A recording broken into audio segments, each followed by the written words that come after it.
नमस्कार, मी प्रतिभा चंद्रन. नवराष्ट्राच्या या विशेष चर्चेत आपल्या सगळ्यांचं मनःपूर्वक स्वागत. महाराष्ट्रामध्ये सध्याची जी राजकीय परिस्थिती आहे, किंबहुना गेल्या 5 वर्षात 2019 पासून आतापर्यंत ज्या राजकीय घटना घडामोडी अतिशय नाट्यपूर्ण घडतायत, त्याचा एक अध्याय काल जो होता तो होता असं म्हणायला लागेल. कारण राष्ट्रवादी काँग्रेसमध्ये जी फूट पडली आणि अजित पवारांचा गट, एक मोठा गट जेव्हा युतीमध्ये सामील झाला, महायुतीमध्ये सामील झाला, त्यानंतर निवडणूक चिन्ह आणि पक्षाचं नाव हे दोन्ही कोणाला मिळेल हा एक प्रश्न होता. निवडणूक आयोगाने काल अगदी स्पष्ट निकाल दिलेला आहे आणि ते चिन्ह आणि पक्षाचं नाव हे दोन्हीही अजित पवार गटाला मिळालेलं आहे. अशा परिस्थितीमध्ये शरद पवारांसारखा एक दिग्गज नेता आता पुढची कुठली राजकीय खेळी करणार, कशा प्रकारे आपला राहिलेला गड सांभाळणार, हे पण एक आव्हान आहे. आणि या सगळ्याबद्दल आणि महाराष्ट्रातल्या एकंदर राजकारणाच्या परिस्थितीबद्दल, पुढच्या भवितव्याबद्दल चर्चा करण्यासाठी माझ्यासोबत आज स्टुडिओमध्ये आहेत एक अभ्यासू पत्रकार ज्यांना म्हणता येईल असे सुकृत करंदीकर. सुकृत, स्वागत आहे. नमस्कार. आणि माझे सहकारी नवराष्ट्राच्या आमच्या पुणे आवृत्तीचे संपादक दीपक मुनोत. नमस्कार. पहिल्यांदा आपण सुकृत पासून सुरुवात करूया की काय नेमकं आकलन आहे की आत्ताची जी परिस्थिती आहे. पहिली गोष्ट म्हणजे राज्यसभेची निवडणूक या महिन्याच्या अखेर आहे आणि काल जेव्हा निवडणूक आयोगाने हा निकाल दिला तेव्हा शरद पवार गटाला त्यांनी असंही सांगितलं होतं की आज त्यांनी संध्याकाळपर्यंत, म्हणजे आपण जो व्हिडिओ रेकॉर्ड करतोय तोपर्यंतची परिस्थिती बघितली तर की पक्षाचं नवीन नाव आणि चिन्ह द्यावं, अन्यथा अपक्ष म्हणून त्यांना आता या राज्यसभेच्या निवडणुकीला सामोरं जायला लागेल. आतापर्यंतच्या घडामोडी पाहिल्यानंतर, विशेषतः शिवसेनेमधले फूट पाहिल्यानंतर हे घडणार याचा अंदाज शरद पवारांपासून राष्ट्रवादी काँग्रेसच्या सगळ्या नेत्यांना आलेला होता. त्यामुळे कालच्या निकालानंतर त्यांना धक्का बसला असं झालेलं नाही. किंबहुना त्यांना जे अपेक्षित होतं तसंच घडलं. त्यामुळे पुढे काय करायचं याची रणनीती खरं तर ते गेले अनेक महिने आखत होते असं म्हणायला हरकत नाही. सगळ्यात मोठा प्रश्न होता तो चिन्हाचा होता की 1999 साली राष्ट्रवादी काँग्रेसची स्थापना झाल्यानंतर त्यांना जे घड्याळ चिन्ह मिळालं ते आता अजित पवार गटाकडे गेल्यामुळं शरद पवार यांच्या गटाकडे चिन्ह कुठलं असेल. पण शरद पवारांची गेल्या सुमारे 55 वर्षांची संसदीय कारकीर्द जर आपण पाहिली तर त्यांनी गाय वासरू पासून ते आता घड्याळापर्यंत जवळपास 6 चिन्हांवरती आतापर्यंत राजकारण त्यांचं झालेलं आहे. त्यामुळे चिन्ह हा त्यांच्यासाठी फार मोठा घटक आहे किंवा फार मोठा प्रभावशाली मुद्दा आहे असं मला वाटत नाही. कुठलंही चिन्ह त्यांना ऐन वेळेला जरी मिळालं तरी ते मतदारांपर्यंत पोहोचवण्याची जबाबदारी शरद पवारांपेक्षा इतर घटक, म्हणजे आजकालचा सोशल मीडिया असेल, पारंपरिक मीडिया असेल, त्यांचे पाठीराखे असतील, यांच्या माध्यमातून ते चिन्ह सहजपणे मतदारांपर्यंत पोहोचेल. त्यामुळे चिन्ह बदलल्यामुळे त्यांना काही फार मोठा फटका बसेल का तरी शक्यता मला दिसत नाही. दुसरा मुद्दा आहे की पक्षाचं नाव काय असेल. तर काल शरद पवारांचे जे पाठीराखे ते म्हणत होते ते अगदी बरोबर आहे की शरद पवार हेच आमच्या पक्षाचं नाव आहे. त्याच्यामध्ये कुठलीही अतिशयोक्ती नाहीये. कारण राष्ट्रवादी काँग्रेस आणि शरद पवार हे वेगळं करूच शकत नाहीत कुणी. कारण ज्या पक्षाची स्थापना स्वतः शरद पवार यांनी केली होती त्या पक्षाचं नाव आणि चिन्ह जरी दुसऱ्या पक्षाकडे, दुसऱ्या गटाकडे गेलं तरी शरद पवार उद्या जो काही नाव घेतील किंवा जे काही चिन्ह घेतील ते लोकांपर्यंत सहज पोहोचणार आहे. मुद्दा हा आहे की ते पोहोचल्यानंतर लोक ते ऍक्सेप्ट करतील का, किंवा ते चिन्ह आणि ते नवीन चिन्ह आणि नवीन पक्षाचं नाव घेऊन त्या मतदारसंघांमध्ये जाणारे प्रभावी उमेदवार शरद पवारांकडे असतील का. या पार्श्वभूमीवरती मला एक किस्सा सांगायला जरूर आवडेल की 2014च्या निवडणूक प्रचाराचा शेवटचा दिवस होता आणि याच पुण्यामध्ये शरद पवारांची शेवटची प्रेस कॉन्फरन्स झालेली होती. आणि प्रेस कॉन्फरन्स झाल्यानंतर अगदी सहज गप्पा मारताना पवार साहेब असं म्हणाले होते, त्यावेळेला काँग्रेस आणि राष्ट्रवादी काँग्रेस सत्तेतून वेगळे झालेले होते आणि त्यांनी वेगळी निवडणूक लढवण्याचा निर्णय जाहीर केलेला होता. तर पवारांचं त्यावेळेचं वाक्य असं होतं, मी 2014 सालचं सांगतो, की ज्यावेळेला शरद पवारांचा पक्ष सलग 15 वर्ष राज्याच्या सत्तेमध्ये होता, 10 वर्ष केंद्राच्या सत्तेमध्ये होता, असं असताना देखील शरद पवार त्यावेळेला असं म्हणत होते की आता उद्याचं इलेक्शन लढवताना आमच्याकडे पुरेसे रिसोर्सेस नाहीत. प्रत्येक इलेक्शन हे प्रत्येक मतदारसंघामध्ये आम्ही प्रभावीपणे पोहोचू का, त्या मतदारसंघात सगळी लागणारी सामग्री आमच्याकडे आहे का याचा आम्हाला आढावा घ्यायला लागेल, असं शरद पवार 2014 मध्ये म्हणत होते. आजची परिस्थिती नक्की त्याच्यापेक्षा आणखीन बिकट आहे. कारण त्यांच्या जवळचे सगळे महत्वाचे शिलेदार, रथी महारथी हे त्यांच्यापासून दूर गेलेले आहेत. तुलनेने नौखे किंवा दुसऱ्या फळीतले नेते त्यांच्यापाशी राहिलेले आहेत. तर असं सगळं बळ घेऊन शरद पवार त्याच उमेदीने त्याच ताकदीने पुढे जाणार का, हीच खरं तर उत्सुकतेचा प्रश्न आहे. शरद पवारांच्या वयामुळे आलेल्या काही त्यांच्या शारीरिक व्याधी, शारीरिक काही त्यांना अडचणी असू शकतात. या सगळ्या पार्श्वभूमीवरती शरद पवार आपलं सगळं आजपर्यंतचं संसदीय कारकिर्दीमधलं अनुभव पणाला लावतात का, कशा पद्धतीने लावतात, किती लोक बरोबर येतात आणि त्याला मतदार, विशेषतः नवीन मतदार कसा प्रतिसाद देतो हे पाहणं मला वाटतं की जास्त महत्वाचं आहे. चिन्ह आणि पक्षाचं नाव ह्या काही फार अगदी क्रुशल गोष्टी ठरतील असं मला वाटत नाही. बरोबर आहे. कारण आपण जर शरद पवारांचं राजकारण पाहिलं तर वयाच्या 38व्या वर्षीपासून त्यांनी एक अनप्रेडिक्टेबल ज्याला म्हणता येईल की ज्याचा आपल्याला काही कयास बांधता येत नाही, बोलायचं एक आणि पटकन दुसरं काहीतरी करायचं, असं धक्का तंत्राने काहीतरी ते करतील असा अंदाज आहे का? नाही, म्हणजे गेल्याच विधानसभा निवडणुकीचा जर आपण विचार केला तर त्यावेळेस म्हणजे काँग्रेस आणि राष्ट्रवादी या दोन्ही काँग्रेसचे ज्येष्ठ नेते खासगीमध्ये असंच सांगत होते की काँग्रेसला 15-20 जागा आणि आम्हाला 25-30 जागा इथपर्यंत मिळतील. परंतु साताऱ्याला भर पावसामध्ये जो भाषण त्यांचं झालं, जी सभा झाली आणि त्या सभेचं पुरेपूर भांडवल झालं आणि पवारांनी ती परिस्थिती खूप कुशलतेने हाताळली. भर पावसात भाषण त्यांनी केलं नसतं तर उलटा संदेश गेला असता, परंतु त्या सभेमुळे वातावरणच फिरलं. आणि शरद पवारांचं हे दरवेळेच अगोदर जे सुकृतने म्हटलं त्याच्याशी मी सहमत आहे. ते केवळ 2014च उदाहरण नाही तर 1984 साली त्यांनी असंच काँग्रेसकडून बाजूला होऊन निवडणूक लढवली होती.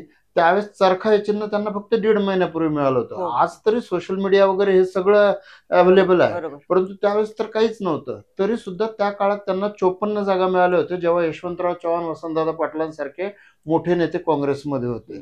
त्यामुळे शरद पवार इतक्या जो 50-55 वर्षांचा त्यांचा अनुभव आणि मागच्या आतापर्यंत त्यांनी केलेल्या खेळ्या याच अनुभवाच्या आधारे बरं ज्यावेळेस हा वाद निर्माण झाला म्हणजे अजित पवार तेव्हा पहिला प्रश्न त्यांना विचारला की आता हे परत तुमचा पक्ष फुटणार, चिन्ह जाणार, त्याच वेळेस त्यांना मला त्याचा काही फरक पडत नाही हे अगदी ते ठामपणे सांगत होते.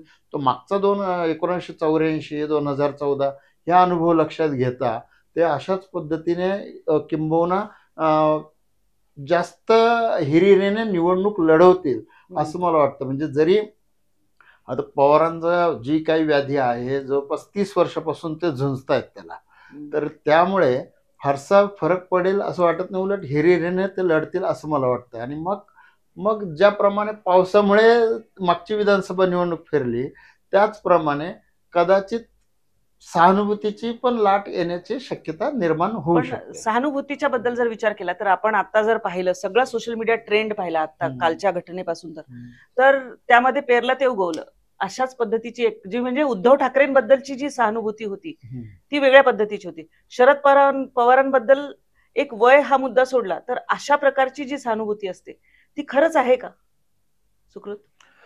मला असं वाटतं की पवार साहेब जेव्हापासून राष्ट्रीय राजकारणामध्ये प्रामुख्याने गेले त्याच्यानंतर महाराष्ट्रातले जी आपण म्हणू की ऍक्टिव्ह राहणारी जी क्रियाशील पिढी आहे, म्हणजे सक्रिय राजकारत्यांची असेल, कार्यकर्त्यांची असेल किंवा पदाधिकाऱ्यांची असेल, याच्याबरोबरचा जो थेट कनेक्ट होता, रोजचा जो कनेक्ट होता, हा जास्त करून अजित पवार आणि सगळ्या या नेत्या मंडळींचा राहिला. म्हणजे खुद्द बारामती मतदारसंघामध्ये सुद्धा तिथले लोक सुद्धा असं सांगतात की गेले 15 वर्ष 20 वर्ष विशेषतः 99 नंतर बारामतीची सगळी सूत्र जी काय ते अजितदादा बघतात किंवा बारामतीतलं कुठलंही काही काम असेल तर आम्ही अजितदादांकडे जातो. शरद पवारांनी पण पूर्णपणे एका अर्थाने ते रान पूर्णपणे मोकळं करून दिलेलं होतं आणि सगळी जबाबदारी स्वतः अजित पवार पाहत होते. कारण असं कधी घडेल असं कदाचित त्यांना स्वप्नांची कधी वाटत नसेल की अजित पवार वेगळ्या गटात जातील, वेगळ्या पक्षात जातील. त्यामुळे एका अर्थाने त्यांनी ते गृहीत धरलं होतं आणि ते सगळं सोडून दिलेलं होतं. आता फरक हाच पडलेला आहे की प्रत्येक मतदारसंघामध्ये पवार साहेबांना ओळखणारी जी पिढी आहे ती आता 60-70च्या घरामध्ये आणि आता मुख्यतः जो सगळा नवीन मतदार आहे 35चा 40चा 25चा याचा कनेक्ट जो आहे हा जास्त करून दुसऱ्या फळीतले जे अजित पवार आणि हे सगळे जे स्थानिक नेतृत्व आहे यांच्याशी आहे. पवारांना आता हेच सांधा साधायचं आहे की जुने त्यांना ओळखणारे सगळे मतदार, त्यांना मानणारे कार्यकर्ते आणि नवीन मतदार किंवा नवीन कामामुळे सत्तेमुळे जवळ जोडले गेलेले मतदार यांची गोळाबेरीज कशी करायची हे आव्हान मला वाटतं की पवार साहेबांपुढे असेल. आणि दुसरं रिसोर्सेस हा सगळ्यात मोठा घटक असतो. कुठल्याही निवडणुकीमध्ये लढवताना स्वतःला मानणारे लाट निर्माण करणारा हा एक भाग असतो आणि प्रत्यक्ष मतदानाच्या दिवशी निवडणूक केंद्रावरती मतदार घेऊन जाणारी यंत्रणा कार्यक्षम असणं हा दुसरा घटक असतो. आणि मला वाटतं की इथं जी कार्यकर्त्यांची फळी, इथं जे सगळे तुमचे रिसोर्सेस कामाला येत असतात याची मोठी उणीव कदाचित पवार साहेबांना भासू शकते आणि त्या पातळीवरती आता अजित पवार थोडेसे मला वरचढ वाटतात. आणि हाच फरक मला वाटतं की दोन्ही नेत्यांमध्ये आता आहे. आता सुद्धा आपण बघतो की ज्या ज्या सभा होतात किंवा जे जे कार्यक्रम होतात तिथे येणारी गर्दी, तिथे येणारे लोक, याच्यावरनं पण आपल्याला अंदाज कळतो की शरद पवारांच्या मागे येणारी गर्दी कोण आहे आणि अजित पवारांच्या मागे अजित येणारी पवारांची. गर्दी कोण आहे. तर हे अगदी दिसणारं परिमाण आहे. हम्म. तर हाच फरक मला वाटतं की इलेक्शन पर्यंत सुद्धा कायम राहिला तर मग शरद पवारांसाठी हे सगळीच गणित अवघड होऊन जातील. आता राज्यसभेच्या निवडणुका येऊ घातलेल्या आहेत. 6 खासदार राज्यसभेवरती महाराष्ट्राला पाठवायचे. अशा परिस्थितीत आताचं संख्याबळ बघितलं म्हणजे विभाजनापूर्वीचा जर आपण बघितलं दोन्ही पक्ष म्हणजे शिवसेना असो की राष्ट्रवादी काँग्रेस असो, 106 भारतीय जनता पार्टी, 56 शिवसेना विभाजनापूर्वीची, नंतर विभाजनापूर्वीच्या एनसीपीचे 53 आणि 44 काँग्रेस. पण हे दोन्ही पक्ष म्हणजे शिवसेना आणि राष्ट्रवादी ही फुटल्यामुळे आता काँग्रेस अचानक तिथे पहिल्या क्रमांकावर पोहोचलेली आहे महाविकास आघाडीमध्ये. त्यामुळे काँग्रेस या वेळी राज्यसभेवरती दावा सांगणं हे अगदी नैसर्गिक स्वाभाविक आहे आणि त्यांना जे काय थोडंफार संख्याबळ ते मित्र पक्षांमधून येईल. मग अशा परिस्थितीमध्ये आघाडी एकच जागा लढवेल का 2 उमेदवार उतरवतील, काय करतील नेमकं? प्राप्त परिस्थितीमध्ये तरी आघाडी हे फक्त एकच जागा लढवेल असं दिसतंय. म्हणजे त्यांचे ज्येष्ठ नेते हे सांगतात की ते सांगायला आहे, प्रेशर क्रिएट करण्याकरता आहे की आम्ही दुसरी पण जागा लढवू. परंतु आपण 8-10 महिन्यापूर्वीचीच राज्यसभा निवडणूक पाहिलेली आहे. तिथे काय झालं ती परिस्थिती पाहिलेली आहे. त्यामुळे आत्ताच्या परिस्थितीत असा पैशाचा महापूर आणता येणार नाही. त्यापेक्षा 6वी जागा काँग्रेसला दिली जाईल आणि हे बऱ्यापैकी बिनविरोध करण्याकडेच कल आहे असं दिसते. ते दोन्ही बाजूंच्या दृष्टीने का देवेंद्र फडणवीस हे पुन्हा एक, कारण गेल्या वेळी त्यांनी अगदी व्यवस्थित सांगितलं होतं आणि एक जास्तीचा उमेदवार निवडून आणला. बरं, संजय राऊतांपेक्षाही मत जास्त मिळवून निवडून आणला. त्या परिस्थितीमध्ये आता पुन्हा एक सगळ्यांना जखडून ठेवण्यासाठी, याच्यामध्ये अडकवून ठेवण्यासाठी असं करू शकतील की एक जादाचा उमेदवार द्यायचा निवडणुकीमध्ये? विधानसभेतलं आताचं संख्याबळ पाहिलं तरी अगदी एक गोष्ट नक्की आहे की 3 जागा भाजपच्या निवडून सहजपणे येतील. एकनाथ शिंदे आणि 13 बाकीचे पण आहेत ना, म्हणजे याशिवाय एकनाथ शिंदे गटाचे, अजित पवार गटाची एक जागा सहजपणे निवडून येऊ शकेल. आणि राहिला एक जागेचा मुद्दा आहे, जसं आता दीपक यांनी सांगितलं की महाविकास आघाडीचा एक उमेदवार निवडून यायला काही फारशी अडचण त्यांना येणार नाही. पण ही इलेक्शन शक्यतो बिनविरोध व्हावी असा प्रयत्न महाविकास आघाडी नक्की करेल.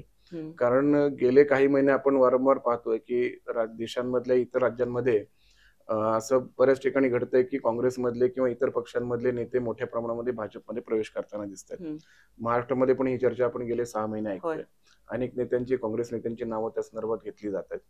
मवियाच्या इलेक्शनमध्ये जर काही मतांची फाटाफूट झाली, ज्याचा उल्लेख आता दीपक मनोत यांनी केला, मागच्या राज्यसभेच्या इलेक्शनला जी 2022 मध्ये झाली होती, त्या इलेक्शनला भाजप महायुतीकडे कुठल्याही प्रकारचं संख्याबळ नसताना देखील भाजपने एक त्यांचा उमेदवार जास्तीचा निवडून आणला. आणि नुसता निवडून नाही आणला तर महाविकास आघाडीचा क्रमांक 1चे उमेदवार संजय राऊत यांच्यापेक्षा जास्त मतांनी तो निवडून आणला. आणि हा चमत्कार त्यावेळेला मानला गेला. आणि त्या चमत्कारामागचं काय गुपित होतं ते थोड्या दिवसांनी प्रसिद्ध लोकांपुढे आलं. शिवसेनेमध्ये फाटाफूट झाली आणि ते सगळा इतिहास आपण पाहिला.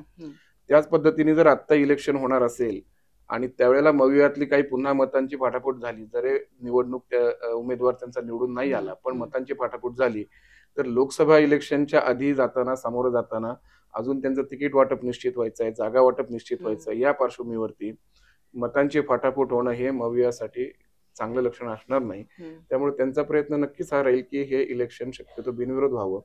पण आता भाजप पुन्हा त्याच मूड मध्ये आहे का की 6वी जागा पण लढवायची आणि फाटाफूट करून ती जिंकून आणायची? पण एक म्हणजे मुरली देवरा इकडे आल्यामुळे अजून एक वेगळं त्याचा, तर याचा अंदाज आता तरी काही येत नाही. आणि भाजपमधल्या एकूणच राजकीय कोणाला उमेदवारी मिळते, काय होतं हे शेवटपर्यंत कळत नाही. आणि या संदर्भात अंदाज व्यक्त करणं गेल्या 10 वर्षात अनेकांनी बंद केलेलं आहे, कारण त्यांचे निर्णय इतके अनाकलनीय असतात. त्याच्यामुळे त्या बाबतीत काय अंदाज करण्यामध्ये अर्थ नाही. पण मला असं वाटतं की महाविकास आघाडीचा मात्र प्रयत्न नक्की राहील की हे इलेक्शन शक्यतो बिनविरोध व्हावं. पण या सगळ्यानंतर ज्या महाराष्ट्रामध्ये सगळ्यात यावेळी रोमांचक अशी लढाई असणारे किंवा सगळे लक्ष असणारे ते बारामतीकडे असणारे, की बारामतीत काय होतं. यावेळी शरद पवारांना एक या निवडणुकीमधून सुप्रिया सुळेंना कुठून निवडून आणता येईल याची चाचपणी. आणि अजित पवारांचं परवाचं जर आपण भाषण पाहिलं तर ते अतिशय, आतापर्यंत कसं वाटत होतं की लुटुपुटूची लढाई आहे, म्हणजे लोकांमध्ये तरी असं होतं की लुटुपुटूची लढाई आहे आणि हे कधीही काका पुतणे एकत्र येऊ शकतात. आजही काही सामान्य लोकांच्या प्रतिक्रिया बघितल्या तर त्यांना पुन्हा असंच वाटतं की नाही, येतील हे एकत्र. पण ती जी सभा झाली त्यामध्ये हे दिसते की हे गांभीर्याने सगळं झालेलं आहे आणि ते बाहेर पडलेले आहेत. मग अशा परिस्थितीमध्ये बारामतीचा गड राखणं आणि सुप्रिया सुळेंना निवडून आणणं कुठला त्यांच्यासाठी मतदारसंघ असेल?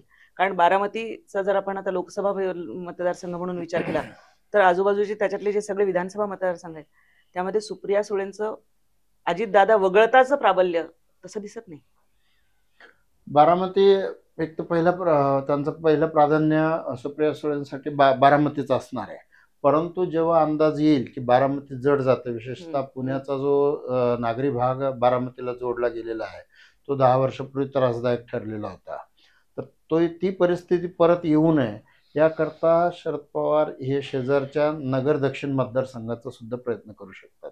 तिथे कर्जत आता सध्या रोहित पवार जामखेड कर्जतचे आमदार आहेतच, परंतु तुलनेने ते त्याला प्राधान्य देऊ शकतील असं वाटतं. नाहीतर मग परत माढाकडे जायचा प्रयत्न करतील, परंतु गणित इतके बदललेले आहेत की तिथे आता निंबाळकर म्हणजे अजित पवारांच्या गटात निघून गेलेले आहेत. तर त्यामुळे त्यातल्या त्यात जवळचा मतदारसंघ जो कर्जत बारामतीला लागून पण आहे आणि सध्या रोहित पवार कर्जत जामखेडला काम पण करतात, तर त्यामुळे कदाचित ते नगर दक्षिणकडे सरकतील असं सुद्धा सांगतात. काय अंदाजे? मला असं वाटतं की कुठलीही लोकसभा जिंकायची असेल तर 6 विधानसभा मतदारसंघातले किमान 2 किंवा 3 मतदारसंघ हे ज्याच्यावरती आपली चांगली पकड असायला लागते, तर मग तो मतदारसंघ सहजपणे जिंकता येतो. आतापर्यंतच्या 2 इलेक्शन मध्ये आपल्याला असं दिसलं की 2014 मध्ये सुप्रिया सुळे बचावले अशा प्रकारची परिस्थिती होती आणि त्या बचावण्याचं मुख्य कारण होतं की बारामती मतदारसंघातून त्यांना झालेलं एकतर्फी मतदान.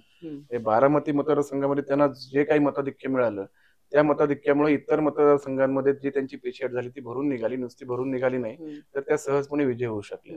पण आता परिस्थिती अशी की स्वतः अजितदादा जर इतक्या थेटपणे बारामती मधल्या परवाच्या सभेत ते म्हणाले की स्वतः अजित पवार इलेक्शनला उभे आहेत असं समजून मला मतं द्या, आजपर्यंत अजितदादांनी काही तुमच्यासाठी काम केलं असेल आणि त्याची पोहोचपावती द्यायची असेल तर मी स्वतः इलेक्शनला उभा आहे असं समजून तुम्ही मला मतं द्या. एवढं बोलून ते थांबले नाहीत, तर पुढे ते असंही म्हणाले की कुणीतरी येईल, भावनिक आव्हान करेल, शेवटची निवडणूक आहे म्हणेल. म्हणजे ते खऱ्या अर्थाने आता शरद पवार आणि अजित पवारांमध्ये यांच्यामध्ये आता कुठल्याही प्रकारचं सख्य किंवा समेट होणार नाही असा संदेश देण्याचा त्यांनी प्रयत्न स्वतःच्या गृह मतदारसंघामध्ये बारामतीमध्ये केला.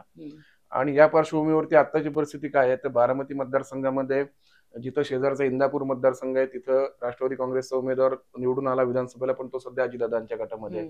दौंडमध्ये भाजपाचा आमदार आहे, खडकवासल्यामध्ये भाजपाचा आमदार आहे, भोरमध्ये काँग्रेसचा आमदार आहे, पण ते काय करतील याची शेवटपर्यंत शाश्वती नाही. अशा परिस्थितीमध्ये जो इतके दिवस स्वतःचा गृहगड होता बारामती मतदारसंघ, तर तिथून सुप्रिया सुळेंना निवडणुकीला उतरवायचं का याचा फेरविचार शरद पवारांना नक्की करावा लागेल. एक शक्यता आहे की शेवटच्या क्षणी घरामधलं शेवटी प्रकरण आहे, एवढा एक मतदारसंघ सोडून बाकीच्या ठिकाणी अशी काही त्याच्यामध्ये समेटाची भाषा, तडजोड हे पडद्याआड होते का हे आता काही सांगता येणार नाही. पण त्यांना पर्यायी मतदारसंघाचा विचार करायचा म्हटलं तरी परिस्थिती फारशी सोपी आहे असं मला वाटत नाही. शेजारच्या नगर जिल्ह्यामध्ये जायचं म्हटलं तरी केवळ एक जामखेड मतदारसंघ आता रोहित पवार यांनी कर्जत जामखेड जरी केला असला तरी तोही मतदारसंघ फार सोपा नाहीये. माढा मतदारसंघ तर स्वतः शरद पवारांनी 2019 साली चाचपणी केली तेव्हा त्यांना माघार घ्यावी लागली. या पार्श्वभूमीवरती मला असं वाटतं की सुप्रिया सुळेंना काही झालं तरी शेवटी बारामती मतदारसंघच त्यातल्या त्यात सोयीस्कर असेल, कारण शेवटी तिथं स्वतः शरद पवार उद्या इलेक्शनच्या वातावरणामध्ये उतरू शकतात, स्वतः घरोघर जाऊन प्रचार करू शकतात. शेवटी शरद पवारांना तुम्ही इतक्या लवकर कुणीच त्यांना डिस्कार्ड करू शकत नाही. शरद पवारांची शेवटी स्वतःची विल पॉवर, त्यांचं स्वतःचं नेटवर्क, या सगळ्या गोष्टी पाहिल्या तर त्या बारामती सोडून जातील, कारण त्याच्यात एक वेगळा संदेश जाईल. पुन्हा सुप्रिया सुळेंना बारामती मतदारसंघ जर सोडण्याची वेळ आली तर त्याच्यातनं एक वेगळा संदेश राज्यभर जाईल आणि तो मला वाटतं की तो या त्यांच्या पथ्यावर पडणारा नाहीये राष्ट्रवादी काँग्रेसच्या. त्यामुळे ते बारामती मतदारसंघ सोडणार नाहीत, पण बऱ्याच काही अजून घडामोडी घडायच्या आहेत. त्याच्यामुळे मला वाटतं की पण आत्ताच्या घडीला अजित पवारांच्या सभेनंतर तिथलं चित्र फार गडवळलेलं एवढं मात्र आपण नक्की म्हणू शकतो. कारण आधी कसं होतं माहिती का, गेल्या वेळी जेव्हा 2019 मध्ये जेव्हा पहिल्यांदा फूट पडली आणि महाविकास आघाडी आकाराला आली तेव्हा सुप्रिया सुळेंचं जेव्हा अजितदादा पहाटेच्या त्याच्या आधी जेव्हा पहाटेच्या शपथविधीला जेव्हा अजितदादा गेले होते तेव्हाच सुप्रिया सुळेंचं लगेच काही मिनिटातलं ट्विट होतं की split in family and split in party. आणि आता अगदी उलट होतं. म्हणजे आता जर बघितलं तर त्या सातत्याने प्रेस कॉन्फरन्समध्ये राष्ट्रवादी एकच आहे, आम्ही एकच आहोत, असं झालंच नाही. आमच्यातल्या एका गटाने वेगळी भूमिका घेतली. म्हणजे आताची त्यांची भूमिका ही परिस्थिती स्वतः पण फारसं स्वीकारण्याच्या मनस्थितीत नाही, अशा प्रकारची कुठे ना कुठेतरी दिसून येते. एक डिफेन्सिव्ह मोडवर गेलेली दिसून येते. आणि होता हवी तो आपल्याकडनं, जसं शिवसेनेकडनं काय झालं की गट फुटल्यानंतर त्यांच्याबद्दल नकारात्मक बोलून त्यांना आणखी दूर लोटलं गेलं. राष्ट्रवादीच्या शरद पवार गटाकडनं नेहमी असे प्रयत्न झाले की शक्यतो अशा प्रकारचं गढूळ होऊ द्यायचं नाही, आणि आले तर पुन्हा सामावून घेऊ, अशा प्रकारचीच एक प्रकारची कुठे ना कुठेतरी समजूतदारीची भूमिका होती. मग या सगळ्या पार्श्वभूमीमध्ये जर आपण विचार केला तर राष्ट्रवादी काँग्रेस आता पवार घराण्यातले दोन, म्हणजे खरं तर सुप्रियाताई यांचा गड राखून ठेवण्यासाठी महाराष्ट्रातल्याच ह्याच्यामध्ये निवडणुकीमध्ये जखडला जाईल. आणि जो देश पातळीवर एक प्रयोग होतो ज्याच्यामध्ये पवार पण खूप ताकदीने उतरले असते, बाकीचे यांना आपल्या आपल्या घरातच बांधून ठेवण्यात भाजप यशस्वी झाली. हो, तसं म्हणता येईल बऱ्यापैकी. कारण एक माहिती आहे पवारांना की बुवा 20 खासदार असतील तरी देवेगौडासारखा पंतप्रधान होऊ शकतो. त्यामुळे आपलं राज्य सांभाळलं तरच आपल्याला राष्ट्रीय पातळीवर काहीतरी महत्त्व राहणार आहे, हे त्यांना माहिती आहे. तर दुसरी गोष्ट अशी आहे की अजित पवार फुटले, पक्षातून बाहेर पडले. आता तर निवडणूक आयोगाने कालच शिक्कामोर्तबही केलंय.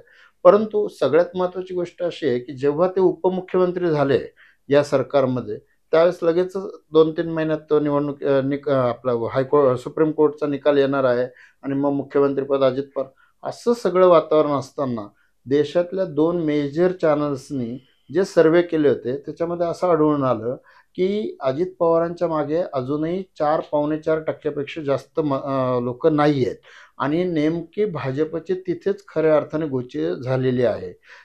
4% जर मतं फक्त फुटणार असतील राष्ट्रवादी काँग्रेसचे, तर मग अजित पवारांना फोडून आणि ते जे काय 30-40-45 आमदार आहे ते फोडून आपण काय मिळवलं, असा भाजपला प्रश्न आहे. त्यामुळे आहे त्या परिस्थितीमध्ये अजून सुद्धा आपण जी सुरुवातीपासून चर्चा करतो आहोत किंवा चिन्ह वगैरे, तरी बऱ्यापैकी पारडे हे सुप्रिया सुळे, अर्थातच सुप्रिया सुळेंपेक्षा सुद्धा खऱ्या अर्थाने शरद पवारांचं जड राहिलं असं एकूण दिसतं. काय फायनल टेक? नाही, मला असं वाटतं की मतदारांचा अंदाज इतक्या लवकर बांधणं इतकं सोपं नाहीये. कुठल्या चाचण्या किंवा कल चाचण्या जरी असल्या तरी मतदारांचा नेमका अदमास घेणं शक्य होत नाही. हे गेल्या अनेक याच्यातून निवडणूक चाचण्यांमधून स्पष्ट झालेलं आहे. मतदार नेमका काय विचार करतो, त्या वेळेला तो कशाच्या आधारे मतदान करतो हे सांगता येत नाही. पण बारामतीपुरतं एवढं नक्की आहे की शरद पवारांना तिथला मतदार एकदम नाकारेल अजित पवारांच्या सांगण्यामुळे, असं मला वाटत नाही. कारण शेवटी शरद पवारांचं तिथं अगदी घरोब्याचे संबंध आहेत. गेल्या 50 वर्षामध्ये त्यांनी अक्षरशः तळहातावरच्या फोडासारखं बारामतीला जपलेलं आहे. त्याच्या प्रगतीसाठी देशामध्ये कुठेही गेलं तरी तिथले चांगले प्रकल्प बारामतीमध्ये यावेत यासाठी प्रयत्न केलेला आहे. त्यामुळे शरद पवारांचं योगदान बारामतीकर लगेच एका निवडणुकीमध्ये अजित पवारांनी सांगितलं म्हणून नाकारतील, याचा अर्थ ते अजित पवारांवरती नाराज आहेत असा मात्र अजिबात होत नाही. परंतु अजित पवारांना नाकारून किंवा अजित पवारांनी सांगितलं म्हणून शरद पवारांना नाकारायचं अशी कदाचित चूक करणार नाहीत. ते कदाचित स्ट्रॅटेजिक निर्णय घेतील. लोकसभेला आपण शरद पवारांच्या बरोबर राहू, विधानसभेला अजित पवार पुन्हा आहेतच, असा निर्णय ते घेऊ शकतील. त्यामुळे एक मात्र नक्की आहे की या इलेक्शनमुळे बारामतीमध्ये शरद पवारांना जास्त लक्ष घालायला लागेल, जे यापूर्वी त्यांना अजिबात घालायला लागत नव्हतं. अजित पवारांवर ते पूर्णपणे विसंबून राहू शकत होते, ते आता यंदा राहता येणार नाही त्यांना. आणि त्यामुळे त्यांना इतर महाराष्ट्रामध्ये ज्या ठिकाणी जाऊन स्वतः प्रचार करणं, तिथल्या घडामोडींमध्ये लक्ष घालणं, याच्यातला त्यांचा थोडासा वेळ कमी जाईल. याच्यातला थोडासा वेळ त्यांना तिकडे देता येणार नाही आणि त्याचा परिणाम राष्ट्रवादी काँग्रेसला नक्की भोगावा लागेल. म्हणजे आपण एकंदर पाहिलं तर या चर्चेमधून जे होतंय तर बारामतीकडे लक्ष सगळ्यांचंच असणार आहे. कारण भाजपाचं एक मिशन 45 जसं महाराष्ट्रामध्ये आहे तसंच मिशन बारामतीचा पण वारंवार उल्लेख भाजपाने केलेला आहे. मग अशा परिस्थितीमध्ये यावेळी लोकसभेची निवडणूक कशी होते आणि विधानसभेच्या निवडणुकांच्या वेळी बारामतीचं चित्र कसं असेल? अर्थात आपण बघितलं की सुनेत्रा पवारांना मैदानात उतरावं अशी एक प्रकारे खूप आग्रही भूमिका अजितदादांचे कार्यकर्ते घेत आहेत. पार्थ पवारांची जी निवडणूक झाली होती तिला जी हार पत्करावी लागली ती सुद्धा कुठे ना कुठेतरी अजित पवार आणि त्यांच्या कुटुंबियांच्या, खास करून आपण अगदी मानवी पातळी, भावनिक पातळीवर जाऊन बघितलं तर आईच्या ती जिव्हारी लागलेलीच असणार. आणि सल आहे ती. सल आहेत. इलेक्शन मध्ये पराभव झाल्यापेक्षा मोठा सल असा होता त्यावेळेला खरं तर अजित पवार की पार्थला उमेदवारी मिळवण्यासाठी अजित पवारांना ज्या प्रकारे त्यावेळेला मिन्नतवाऱ्या करायला लागल्या होय होत्या होय तो सल त्यांना त्यावेळेला जास्त अपमानास्पद जास्त. वाटलेला होता. हो नंतरचा पराभव हे पुन्हा ते जखमीवर मीठ चोळणारे ठरले ही गोष्ट खरी आहे. होय. पण मुळात माझ्या मुलाला मी इतकी तिकीट वाटली इतक्या वर्षामध्ये, पण पार्थला तिकीट मिळवण्यासाठी मला कितीतरी बरोबर. रगडावं लागलं. हम्म. हा जो अवमान किंवा अपमान अजित पवारांना त्यावेळेला वाटला, मला वाटतं की त्याचं त्यांना जास्त दुःख होतं. आणि नंतर पराभव झाला हे तर आपण सगळ्यांनी पाहिलं. पण या पार्श्वभूमीवरती आता पार्थसाठी परत वेगळा चर्चेचा विषय ठरू होय शकेल. होय त्यावर आज या चर्चेमध्ये त्या मुद्द्यावर आपण जायला नको.